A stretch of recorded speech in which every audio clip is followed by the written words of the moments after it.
That's interesting. And speaker view, but there we go. Do I need to change any settings on my end or no? I don't think so. There we go. I'm going to try that again. No, not leave meeting. Just pause. Begin. Hello, I'm Mark Adler from the Michigan Production Alliance, and we are recording a series of bits of content, elements that we will use for the Michigan Association of Broadcasters this year. I'm going to start that again because that is dating myself. Hello, my name is Mark Adler. I'm with the Michigan Production Alliance, and this is a continuing series of speaking with professionals throughout the industry. Today, we have a guest, Michael Chait, who is a director and who has been working on commercials and has completed his feature film, almost, Wolfhound. Michael Chait, welcome. Hello, everybody. Like Mark said, I'm Michael B. Chait. I'm a Michigan-based film director. I was born and raised in West Bloomfield, Michigan. Caught my love of acting first as a real little kid, and then at age 12, I saw The Rock, which Michael Bay directed, and like that, I thought, I want to be a film director. So I went, got for my bar mitzvah present, I got a little video camera. I started making my friends, do the stereotypical shooting movies in our backyard and all over Metro Detroit.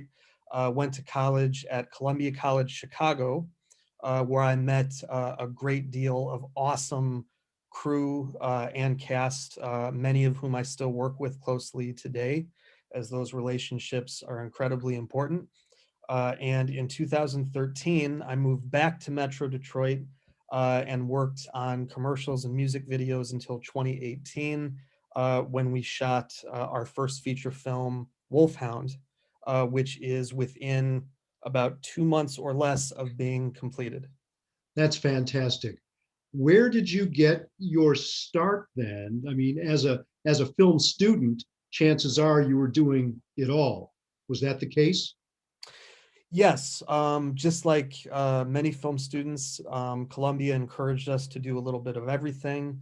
I knew I wanted to direct, and that's always been my passion. And I've also been told, Mike, stop helping with lighting equipment. So even though that was my focus, some of the time I directed, some of the time I was the cameraman, I was the guy holding the boom pole for the sound mixer, produced for some friends, wrote for some friends. And then once I graduated, actually just within a few weeks of graduating college, there was a production that HBO was producing. It was a documentary series that was filming in Chicago for 3 weeks. And I got to be a production assistant on it along with two of my friends. And that was the first professional job that I had. And it was pro bono. I did not get paid. I got paid by experience, but it was very eye-opening, both in being, on a professional crew, being a production assistant instead of being the director, and it was a very unique kind of opening into that side of the business, and very coincidentally, uh, like the next week after that was done, I was lucky enough to direct a commercial for the Air National Guard in Michigan. So that was a very quick contrast going from being a PA to being a director of something, of some scale. But it was a very, very good and very helpful experience getting to get on a set right out the gate. That's the trick, really. You were a PA where your responsibilities were rather limited to doing what the assistant directors would tell you to do. And now you're a director and you basically got to interact with departments who may be older than you and come off confident and get the job done. Yes, that's actually, I've been very fortunate to work with a very wide range of people. from industry veterans that are um, like just could not be more experienced and more awesome at what they do, all the way down to, you know, first timers where I've been their first experience as a director, which I hope was a good one. But I will say this, what was striking to me about that first job that I had as a PA for 3 weeks, not only the variety of work, it was everything from helping to unload the Gripen electric truck, helping to set things up. It was a very small production, even though it was funded by HBO, all the way to doing transportation, driving the van around, driving cars around, including, you know, being not in a permitted area of parking and like keeping it going around the block so that everyone's ready to go, to going and getting $3 Chuck Charles Shaw wine from Trader Joe's, which that was my first experience with a line producer saying you're only allowed to buy the cheapest wine possible. But what was great about that was getting to see the crew interacting, the cast, just the whole process right from the top down. And I was lucky enough that I was assisting the director prominently, you know, and being by his side. But something very interesting also happened that I never forgot, and I carried through to this day in how I treat everybody on the set. Uh, there was a gentleman who was the key PA that as soon as the crew and the cast arrived from Los Angeles, he literally stepped off the bus and instantly started talking down to everybody that was on the Chicago crew. And it was very disheartening. It was literally like, okay, where are my PAs? And like he was like acting the part more than being the part. And it was very like just everybody there kind of got like a, ooh, okay, we're not really used to a personality like that. We're used to a more, you know, camaraderie and like everybody's on the same team. And just the toxicity that that one moment brought, it never left my mind. And whether I was directing a, you know, very low budget commercial or an agency commercial, whether it was in Los Angeles, Detroit, Chicago, I always tried to make sure that everyone felt welcome, that everyone felt valued, that if anybody had a question, it was not like, oh, you shouldn't have asked that, you're an idiot. I took the time to explain it. I tried to like bring as much information to both newcomers and you know, people that have been around for a while, but we were doing something that maybe they hadn't done before, whether it was a camera setup or a style or something technical.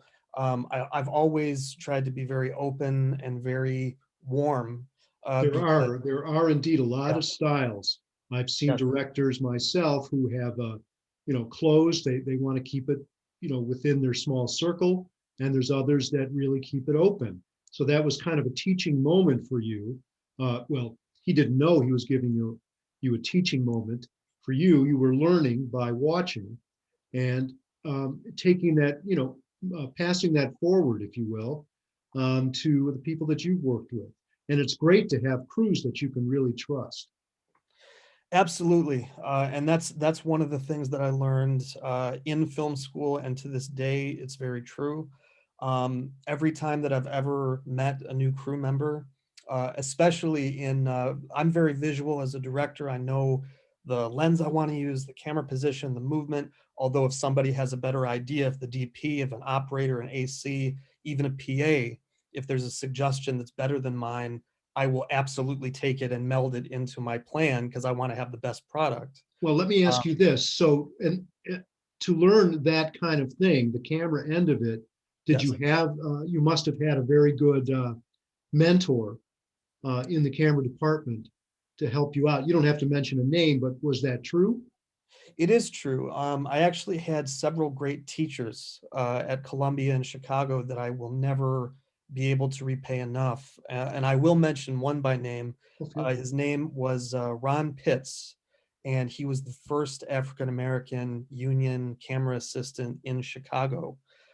He went and shot some of the Muhammad Ali documentary in Africa. He marched with Martin Luther King. His print is on so many students and so many crew members in Chicago, and he taught me how to do a high shutter speed on a Bolex 16 millimeter wind up camera. That's how in depth he went. But what he also taught me was character, and again, how to treat people, how to have that camaraderie of teamwork instead of, acting higher than thou and just creating a toxic environment, which I also saw at both film school and on sets. And I've worked with some brilliant DPs, both that are, you know, older than me and much more experienced, and that I came up with in film school, that taught me things that I still carry with me to this day. I've probably taught them how to be driven insane by a very anal director visually, but I got a lot of great hands-on experience working on many sets of Columbia and low budget commercials actually before I got the chance to do agency work. Those had more freedom and more experimentation, and I got to be not only directing it, but sometimes out of necessity from the budget, I was the camera operator, or the DP operated one camera, I operated another. So I got a very hands-on experience very early on with different lenses, different cameras. And the local rental house, Stratton Camera, which is very active in the Detroit community, they let me come in as a film student and then as a professional. And every time they got new gear, I could come in and play with it, and, well, not play with it, but learn about it, test it. And that's something else I learned as well. The developing of relationships, not just with other professionals on a set, but post-production houses, rental houses, G&E houses, color correction houses, every place.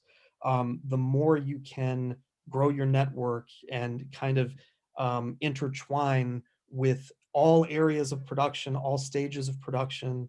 It's just, not only does your knowledge grow, but your network, if you need something in a hurry, if you need to make something happen on a lower budget or a medium budget or a big budget, and you just really need that extra help from the industry, you can never have enough contacts, and you can never have enough friends that value, um, not just you as part of the community, but going right back to that story I told about that key PA, having a warmth and an openness and a passion for filmmaking. That if you have such a passion that it's infectious, and it does the exact opposite of a toxic type of environment, or a military dictatorship type of style.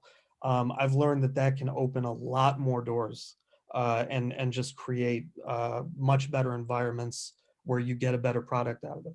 No, absolutely true. I'm glad you brought up networking because that's one of the key tenets in the books I've written and the classes I teach. And people have told me that that is, in fact, what got them on their first and the next job. So networking to develop your own cred to get your next job, extremely important stuff. What do you expect when you actually have to hire various crew? Depends on the size of the budget that you would get involved in that or not. But in those situations where you do, what do you see? What brings someone into you? Well, I guess I'll start with department heads and then work my way down, and I'll try to do it briefly because I can talk a lot. With a department head, the biggest thing I look for outside of talent, and a previous body of work and examples. So obviously, for anybody that's a DP, they're real. Same thing with an editor, same thing with a production designer, producing partners, a composer. Their previous work goes a long way, but their personality and their willingness to, again, have an open, very creative, very passionate two-way street of both communication and a work ethic that goes well beyond, and this is from the top all the way down to the if you want to call it the tiniest PA position on any set.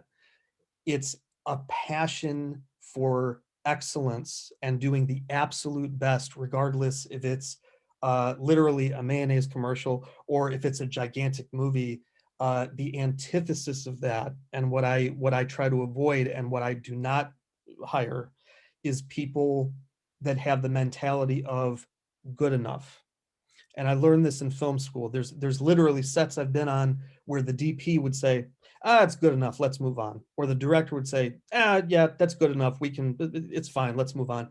And I'm dumbfounded because it's like, wait a minute, filmmaking is way too difficult, it's way too hard, it's way too draining if you're really going to try to do something spectacular or something that's truly excellent that makes people go, whoa, okay, that was really good. And that's what not only, elevates an individual's career but a team's career.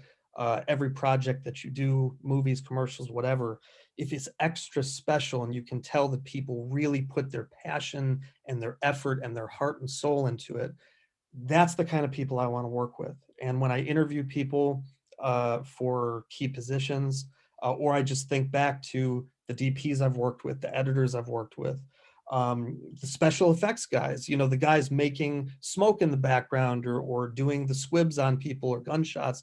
If you have that kind of passion, even if maybe your work is not, if your work is like second place, but the best reel was done by somebody that just doesn't have that passion and doesn't bring that excitement and that joy to, I really want to be here, I really want to make the best thing I can today, I want to get the best shot, I want to get the best performance, I want to have the coolest, lighting setup or whatever, I'll always gravitate towards that person rather than somebody that you can tell just is paychecking it or just doesn't really want to be there.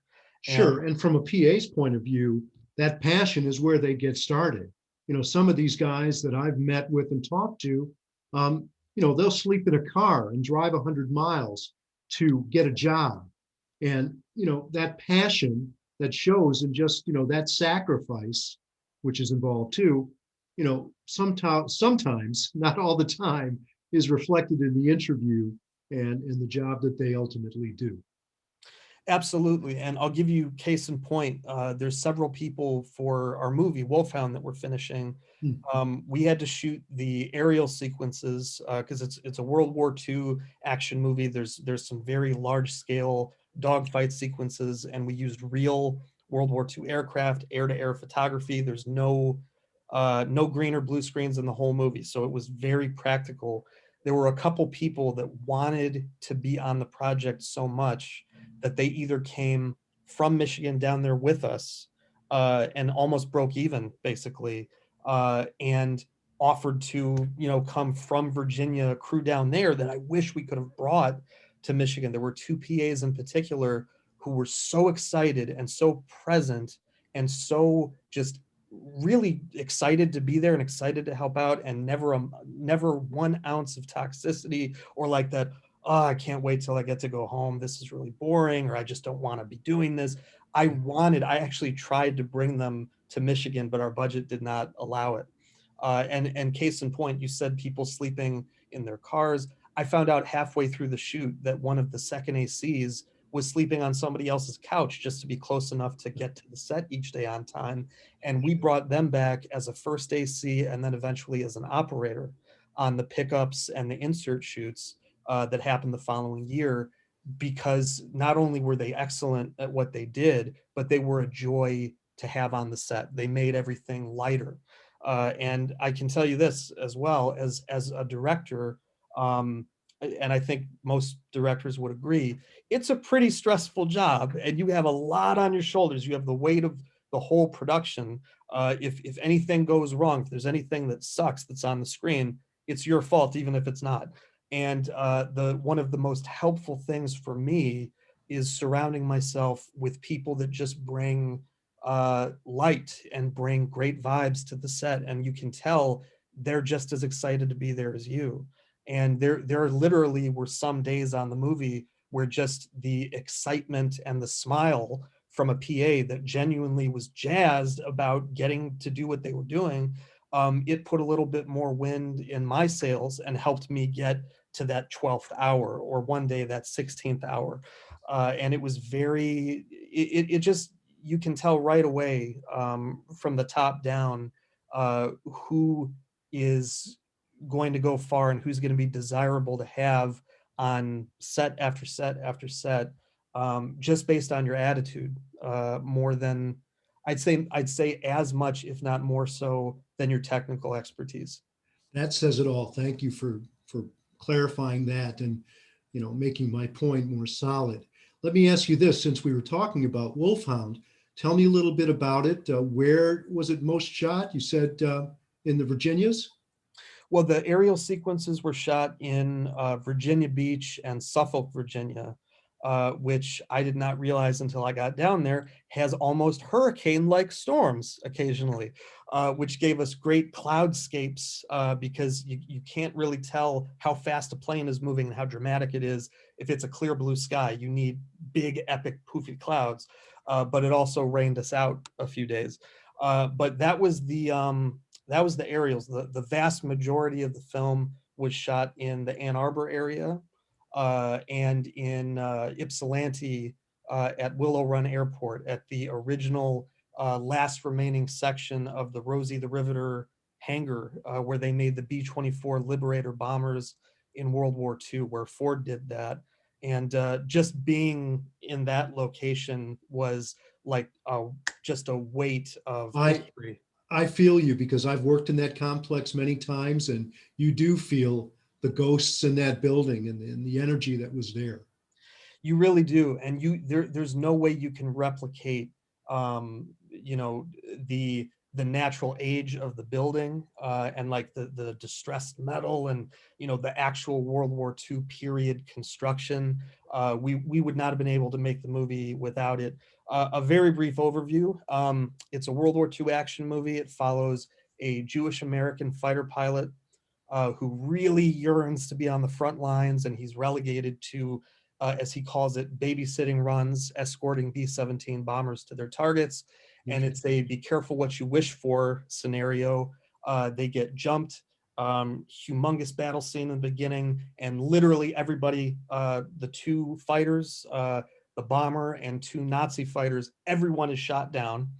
And it basically is a race against the clock. One, to rescue the downed B-17 bomber crew, the survivors, who are being held at a secret Nazi base, which this is sacrilegious. But we turned the Willow Run Rosie the Riveter bomber plant into a secret Nazi base. But not to give anything away, but they don't win.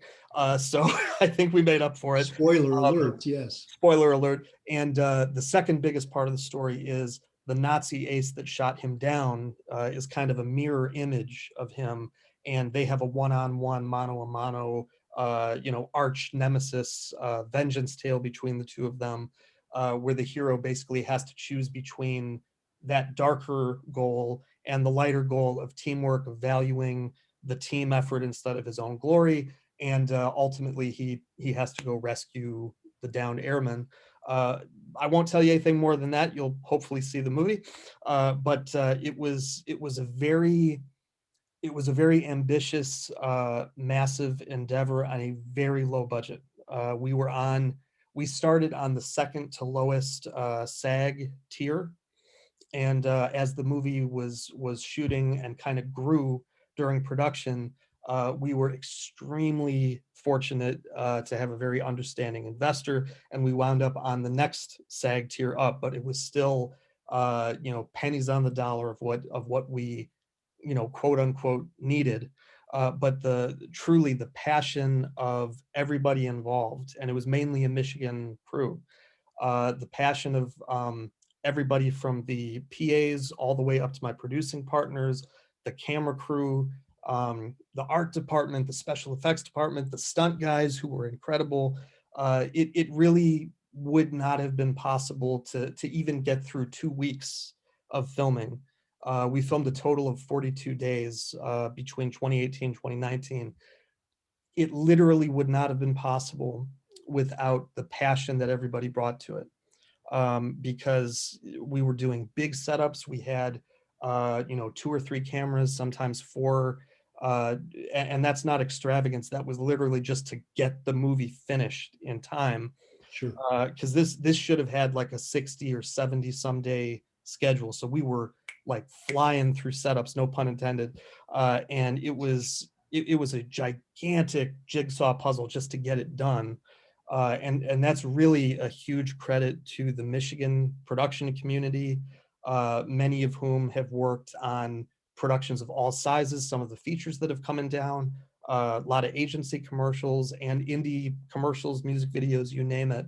And everybody that stayed with us, there were very few people that were, swapped out just because it either wasn't a good fit, or people just were busy. And we unfortunately lost crew members to bigger jobs and had to replace them.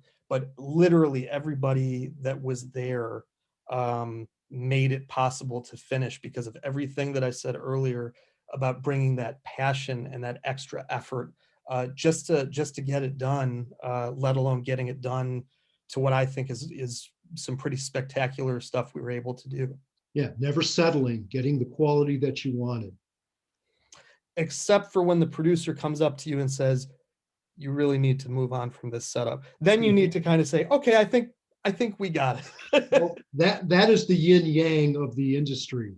There's the clock and there's the pocket, and well, there's three things: the clock, the pocket, and the quality, the production value.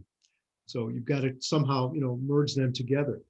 Listen, everybody, Wolfhound the movie.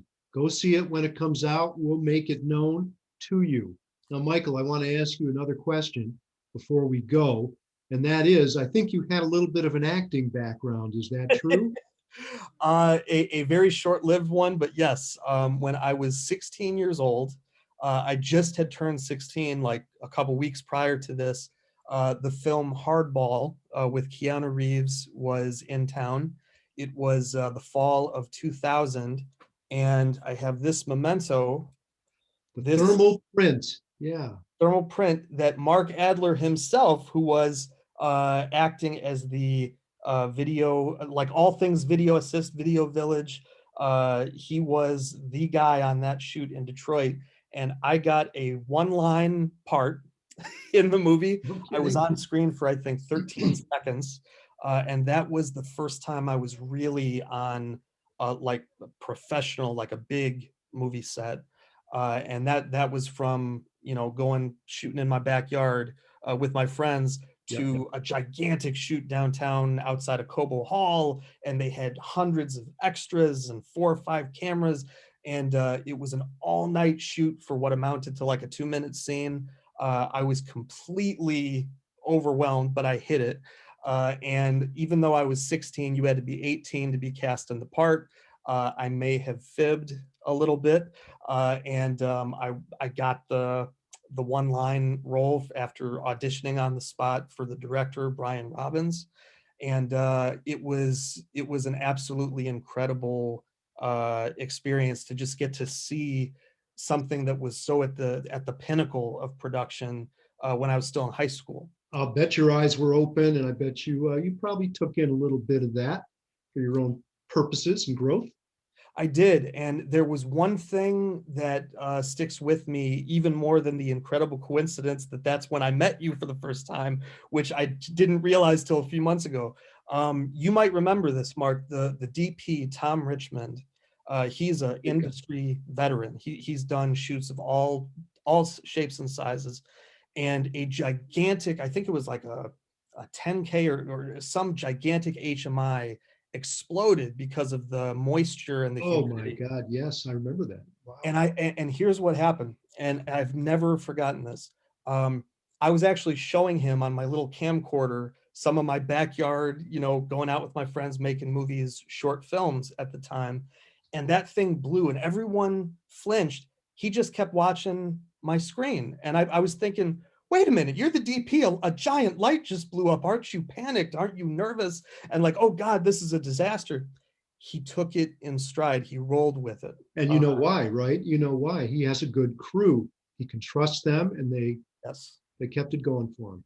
And Mike, just, yeah, just that the lesson I learned there of just rolling with the punches, adapting, not being stopped in your tracks if something has to change. Like for example, every shoot I've ever made, that I've directed, the shot list is never completely stuck to. The plan always changes because real life and the real world occurrences interfere. And whether you're a director, a DP, a PA, anybody, being able to roll with the punches and the changes and keep your passion and enthusiasm, that is literally what got us through many shoots, including the movie. So Excellent. Michael Chait, Michigan-bred director, giving us points for your future film life and set life. Thank you very much, Michael. See very you welcome. Funny Papers, huh? Yes, thank you for having me. Thank you, Michael. Take care, buddy. You too. All right. So how was that? Did I talk too much? Hang on one moment.